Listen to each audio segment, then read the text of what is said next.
Welcome में हजारों मुसलमानों को कत्ल करा गया था। डायरेक्ट पुलिस ने मारा था, गोलियां भाजी थी, आर्मी लगा दी थी, सब कुछ करा था। मैंने खुद ट्रकों में लाश देखी थी, 2 ट्रक भर के आर्मी की लाशें गई थी। वो लोग कहाँ से आए थे? वो नारंगी आतंकवादी थे, वो भगवा आतंकवादी थे, वो आरएसएस के दल्ले और पिल्ले थे। जाफराबाद गवाए, पूरा जाफराबाद जलाया था, पूरा मुस्तफाबाद जलाया था। जाफराबाद में 4 मंदिर थे। जाफराबाद में इतने सारे नॉन मुस्लिम थे, उनका बाल भी बाका नहीं हुआ था। और ये टेढ़े मुंह वाली कैंसर ज़दा रागनी तिवारी भारत की बेटी जाफराबाद की बेटी कर रही थी।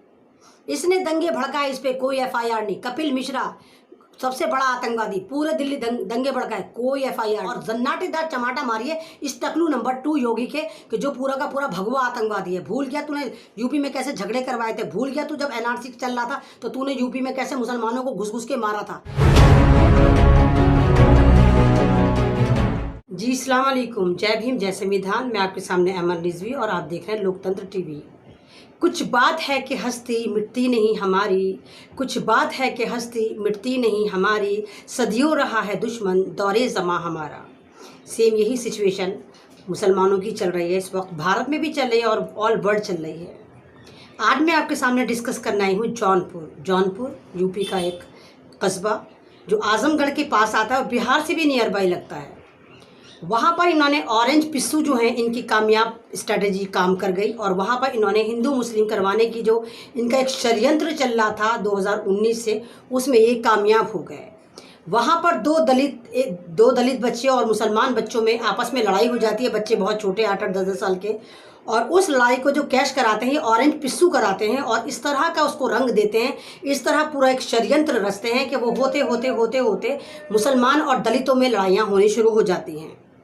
बात यही नहीं थमती भाइयों, रात आती है। रात आने के बाद वो इस तरह का सीन होता है कि 50 मकान जो है वहाँ पर मुसलमानों के और दलितों के जला दिए जाते हैं, जिसमें बेतहाशा जानवर भी, बकरियाँ और सब चीज़ें जलकर खाक हो जाती हैं। वाह हमारे टकलूशा योगी, इसको फ़ौरन इसका दिमाग ख़राब होता है। इसको पता चलता है कि ये काम मुसलमानों ने करा होगा और ये एनएस से लगा देता है 2 मुसलमान भाइयों पर। एक का नाम है आलम और एक का नाम है जावेद। यानी लड़ाई 2 तरफा हुई थी, लड़ाई प्री प्लान हुई थी। लड़ाई इन्होंने आरएसएस के पिस्सुओं ने करवाई थी। ये टोटल भगवा आतंकवादियों ने एक प्लान करा था और ये कामयाब हो गए थे।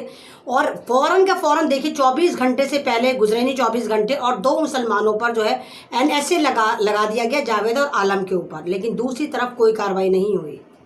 मैं पहले ही कहती चली आ रही हूँ कि ये जो गवर्नमेंट है, ये आतंकवादी जो ग्रुप है पूरा का पूरा जो इनकी स्ट्रेटजी चलती है, पूरी जो हुकूमत चलती है, या तो गोबर पे चलती है, या गाय मूत्र पे चलती है, या हिंदू मुस्लिम पे चलती है, या मंदिर मस्जिद पे चलती है। अब बाबरी मस्जिद का इशू तो इनके हाथ से चला गया, मंदिर बनना है वहाँ पर। अब ये दूसरा मुद्दा क्या लेकर आए? तो अब ये दूसरा मुद्दा हिंदू मुस्लिम लेकर आए और जब से ही चल रहा है। अगर आपको याद हो, जब बाबरी मस्जिद शहीद हुई थी तो क्या हुआ था? लाखों की तादाद में मुसलमान को मारा और काटा गया था। यानी कि मस्जिद भी हमारी शहीद करी थी, मस्जिद भी हमारी गई थी और हमें ही मारा काटा गया था। इवन उस वक्त दिल्ली में भी बहुत खतरनाक दंगे करे गए थे। दिल्ली में एक जगह है वेलकम जाफराबाद, वेलकम के पास जाफराबाद है, सामने ही जाफराबाद के बिल्कुल वेलकम है और वहीं एक जनता कॉलोनी। जिस वक्त बाबरी मस्जिद शहीद करी थी उसके बाद पूरे भारत में हिंदू मुस्लिम करा गया था और यकीन करिए वेलकम में हजारों मुसलमानों को कत्ल करा गया था। डायरेक्ट पुलिस ने मारा था, गोलियां भाजी थी, आर्मी लगा दी थी, सब कुछ करा था। मैंने खुद ट्रकों में लाश देखी थी, 2 ट्रक भर के आर्मी की लाशें गई थी। वही तरीका इनको लगा था, कामयाब हो गए। वही तरीका बार बार लेकर आते हैं, वही तरीका इन्होंने फिर दिल्ली दंगे करवा के करा, लेकिन वहाँ ये कामयाब नहीं हुए। दिल्ली दंगे एक तरफा हुए, सिर्फ मुसलमानों को मारा काटा गया, पुलिस की मिलीभगत में काटा गया। पुलिस शामिल थी उसमें, आरएसएस के पिस्सू शामिल थे, जय श्री राम का नारा लगाते हुए यूपी से आए थे। और वो नंद किशोर गुर्जर जो लोनी का एमएलए है यूपी का, वो भी इसमें पूरा का पूरा शामिल था। कपिल मिश्रा के भड़काऊ बयान थे, वो टेढ़े मुँह वाली नागनी तिवारी के भड़काऊ बयान थे, लेकिन कोई एफआईआर नहीं हुई। और एफआईआर अब किन पर हो रही है? जो मुसलमान बच गए हैं। यानी एक तरफा चाल चली जा रही है कि मुसलमान इतने पागल हैं जो अपने घर जला रहे थे, अपने घरों को लूट रहे थे। सेम यही सिचुएशन जब इन्होंने देखा कि हमारे पे तो कोई कार्रवाई होती नहीं, जब नारंगी पिस्सुओं ने देखा, जब भगवा आतंकवादियों ने देखा कि हमारे पे कोई कार्रवाई नहीं होती, तो सेम वही कंडीशन इन्होंने यूपी में जाके करी। क्योंकि मैं आपसे पहले ही कह रही हूँ, जब भी इलेक्शन होते हैं तो इनका अलादीन का जिन इनका निकल कर आ जाता है, भगवा आतंकवादी निकल कर आ जाता है और हिंदू मुस्लिम करना शुरू कर देते हैं। हैं, वही का वही इन्होंने पूरा का पूरा प्लानिंग करके जो जौनपुर में प्लान करा और जौनपुर में 50 गरीबों के मकान जला दिए, जिसमें मैं ये नहीं कही दलितों के थे, उसमें मुसलमान और दलित दोनों के मकान शामिल थे। तो कब तक ये चलेगा, कब तक आपको अकल नहीं आएगी। मैं शुरू से कह रही हूँ कि दलितों से भी कह रही हूँ, जागो दलितों जागो, जागो मुसलमानों जागो, समझो इनकी प्लानिंग, समझो इनके ट्रैप मत हो। ये आपको फंसाना चाहते हैं और आप इनके चूहेदान में फंस जाते हैं, जैसे आप जौनपुर में फंस गए। तो जब भी अब बिहार में इलेक्शन है, तो बिहार में इलेक्शन वैसे तो जीतेंगे नहीं, तो इसी तरह जीतेंगे हिंदू मुस्लिम करके। फिर ये कहेंगे देखो मुसलमान तुम्हारा दुश्मन है, हम तुम्हारे दोस्त हैं, ये भगवा आतंकवादी आपके दोस्त हैं।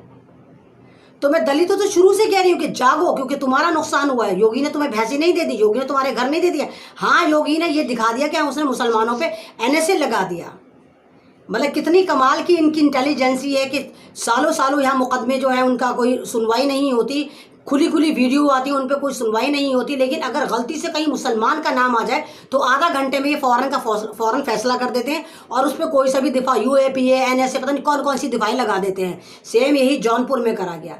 तो मैं आप सबसे कह रही, दलित समाज से कह रही, जागो, अवेयर हो जाओ, क्योंकि अब अगर वहाँ जौनपुर में हुआ तो हल्के हल्के सारे में करेंगे सर्कुलेट, क्योंकि इनको लगा है, इनको पता है, नारंगी पिस्सुओं को पता है कि जौनपुर में कामयाब हो गए, इनका जो एक प्रोग्राम था कामयाब रहा। क्योंकि वहाँ पर जौनपुर के बारे में एक रिपोर्ट निकल कर आ रही है कि कोई 2-3 लोग थे, पता नहीं कौन थे, जो भड़काऊ भाषण दे रहे थे और वो मुसलमानों को भी भड़का रहे थे और वो दलितों को भी भड़का रहे थे। कौन थे वो लोग, कहाँ से आए थे? वो नारंगी आतंकवादी थे, वो भगवा आतंकवादी थे, वो RSS के दल्ले और पिल्ले थे जो आपको लड़वा कर चले गए। वो अपनी प्लानिंग में कामयाब रहे, वो पेडेड गूंस थे। ये पेडेड गूंस तो हैं, यही तो करते हैं। अभी आपने देखा अमित शाह ने रैली करी है, 144 करोड़ की रैली नाकाम, टाई फिश हुई है बिहार में। तो रैली करने के बाद ही इनके ड्रामे होते हैं। बिहार में इलेक्शन होने वाला है, यहाँ भी जीतेंगे। और क्योंकि बिहार में दलित समाज बहुत ज़्यादा पाया जाता है, गरीब समाज ज़्यादा पाया जाता है, इसलिए बिहार के नियर बाई है जौनपुर, तो इसलिए वहाँ पे झगड़े करवाए गए कि ताकि बिहार के दलितों को दिखाया जाए कि देखो मुसलमान तुम्हारा दोस्त नहीं है, वो तुम्हारा दुश्मन है। और फाइनली क्या करेंगे, फिर वो पौवे में 500 में 400 रुपये में बिक जाएंगे और फिर वोट दे देंगे।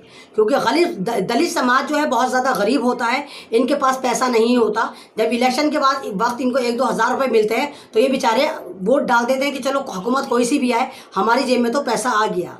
और मैं आपसे शुरू से कह रही हूँ कि इस वक्त कोई भी वाली बात भूले कि आप कैसे सड़कों पर चल चल के मरे थे, कोई वो वाली बात ना भूले कि बीजेपी सरकार ने आपके साथ क्या करा, कोई वो वाली बात ना भूले कि RS के दल्ले पिल्लों ने आपके साथ क्या करा।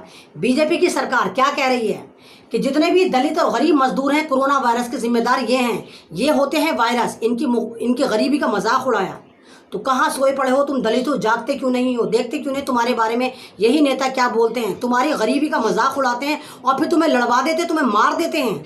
जौनपुर का जो वाकया है ये टोटल का टोटल एक प्री प्लान था जो एक तरफा करा गया, और जिसमें ये भगवा आतंकवादियों ने सारा ड्रामा कराया। उन्होंने ही घर जलाए, उन्होंने ही जानवर जलाए और उन्होंने ही सारा ड्रामा करके देश में एक टेरर पैदा करने की कोशिश करी है। और सोशल मीडिया पे बहुत तेज़ी से चल रहा है कि मुसलमानों ने दलितों के घर जला दिए, क्योंकि इस वक्त जो है ये कंडीशन चल रही है कि दलित जो है मुसलमानों के साथ आ रहे हैं। तो उस चीज़ को दूर करने के लिए, उस अटैचमेंट को तोड़ने के लिए इन भगवा आतंकवादियों ने ये चाल चली है, ताकि जौनपुर में झगड़ा होगा और मुसलमान बदनाम हो जाएगा और दलित एक दूरी बना लेंगे।